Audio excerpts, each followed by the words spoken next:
This piece is all about Rosa Parks, the civil rights protester, and what her experience teaches us about safety. Rosa Parks was arrested in Montgomery several decades ago in the middle of the civil rights movement, as everybody knows. And the protests about her arrest were a key moment in the civil rights movement.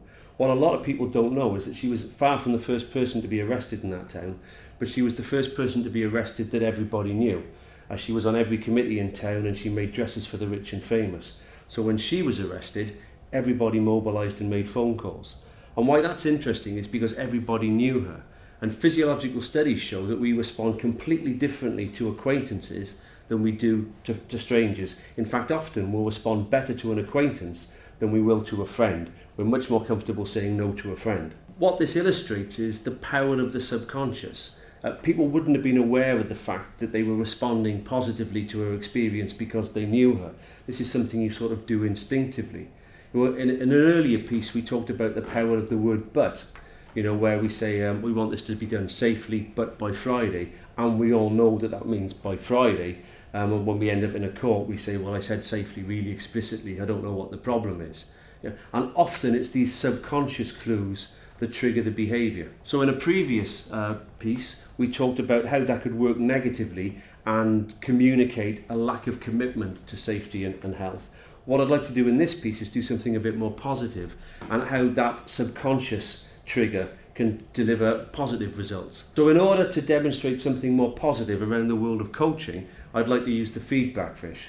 Now basically, if your son of age 6 brought you a fish that looked something like this, you wouldn't automatically respond with, that's crap, that. It doesn't look anything like a fish. It looks more like a biscuit. You're useless. You're wasting my time. You would lavish praise on it as the best fish that you'd ever seen. And the basic rule of coaching is you use as much praise as you can get away with in the specific circumstance. So if you're on an oil rig in the middle of the North Sea, you wouldn't want to be using very American feedback techniques with offshore workers. Once you've used praise, which of course is 20 times as effective in changing behaviour as criticism, you then have to switch to full-on coaching. And full-on coaching really is the use of questions. So what you would do with your son and the fish is that you would say, but how do fish see, son? And your son would respond with something like, oh, you mean an eye, Dad? And they'd put the eye in, and then the other bits of the anatomy, and you end up with a fully formed fish. And what's really important is that you ask the question and they give you the answer. What's really important is that they give you the answer. Now, it doesn't matter that they know what you're doing and you know what you're doing and they know what you know and all the rest of it. It doesn't matter that that coaching is really obvious. So long as you actually say it first, you own it. You light up, you own it, you take it away with you, and that has an impact on your future behaviour. Using this in the world of health, the clever people at Ogilvy and Mather did an experiment where they put some apples on a table that you could choose, or pies, but they made the pies difficult to reach and the apples up front and centre and easy to reach.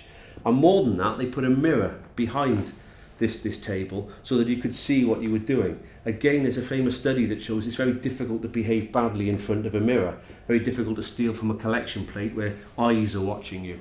So what they had done is they had actually primed you to pick up the apple. But more than that, when you picked the apple up, you could actually see that you'd made the correct choice. So you are able to take that away with you. What's absolutely key, of course, is that you put the pies there so you can actively choose the apple over the pies and feel particularly virtuous, and the whole thing becomes self-reinforcing. So what this whole piece, of course, has been about is what people call nudge theory or behavioural economics, that small, well thought through prompts can make a big influence on your behaviour, sometimes completely subconsciously.